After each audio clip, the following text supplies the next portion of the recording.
Umkhonto weSizwe Party's Youth League has announced former President Jacob Zuma as its presidential candidate. That's despite the IEC confirming that Zuma did not meet the requirements to register as a candidate for this year's elections. Zuma was found guilty of contempt of court in 2021 and sentenced to a 15-month term for refusing to testify before the Zondo Commission of Inquiry into state capture. We are officially proclaiming the presidential candidate of MK, the only man we are voting for in the MK in these coming elections, officially for the first time to the public, we are unveiling it. It is Jacob Zuma. I must repeat this so that it can sink to everyone. The official presidential candidate of MK, we have resolved, and with this position, we are not engageable. We are not open for any engagements. All right, Juniour Khumalo, Newzroom Afrika reporter, attended that briefing, and he joins us now live. So, Juniour, the former president does not meet the brief insofar as what the IEC says are the requirements for a candidate to actually be on the ballot paper. What now?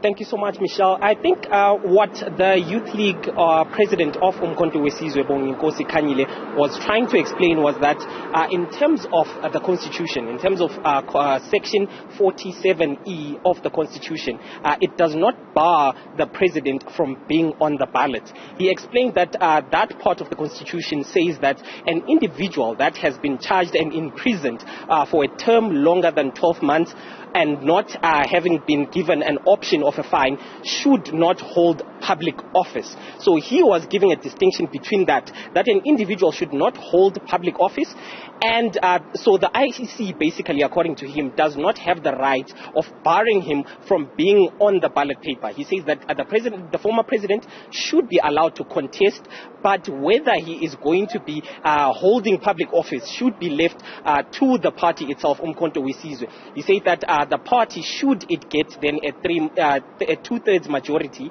then they will try and basically change the constitution so that it allows the former president then to be able to hold office. He also indicated that there was another issue that basically makes it another challenge for the IEC. He claims that the president was given a pardon, but we know that the president was actually one of the individuals that were given remission by the president. It wasn't a pardon.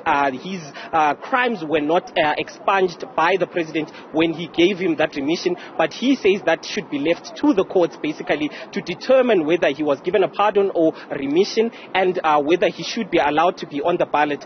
He went again to say that the MK party, which is going into court with the ANC, because we know that the ANC is actually challenging the use of the name Umkhonto weSizwe as well as the logo of Umkhonto weSizwe. He says the ANC has no leg to stand on, given that MK was actually disbanded by the ANC in 1991, and also the MKMVA was later also disbanded by the ANC in 2001. So he claims that the ANC does not have a leg to stand on. But let's take a listen to what he had to say would happen if the party and President Zuma were not on the ballot.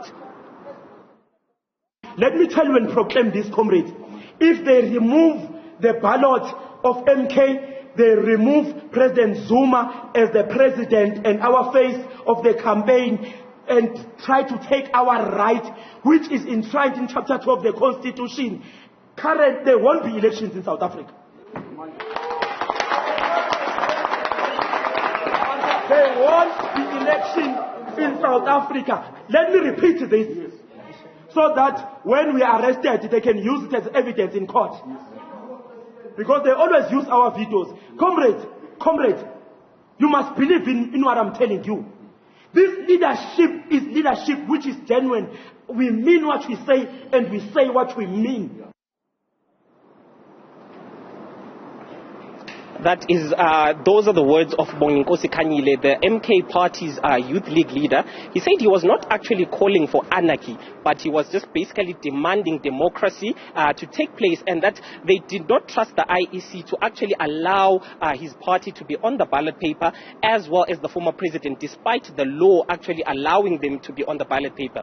But this will all be determined by the courts. We know that the first court case between Umkhonto Wesizwe and the ANC is going to be in Bloemfontein on the 19th, and then there's going to be another one on the 27th of March as well. The MK Youth League leader, President Bonginkosi Khanyile, promised that he and all the other party members will actually be in court to support the party and the former president, Michelle. Not calling for anarchy, but saying that the elections will not go ahead. What does that mean? Juniour Khumalo, let me thank you for your time. Thanks very much indeed for that update.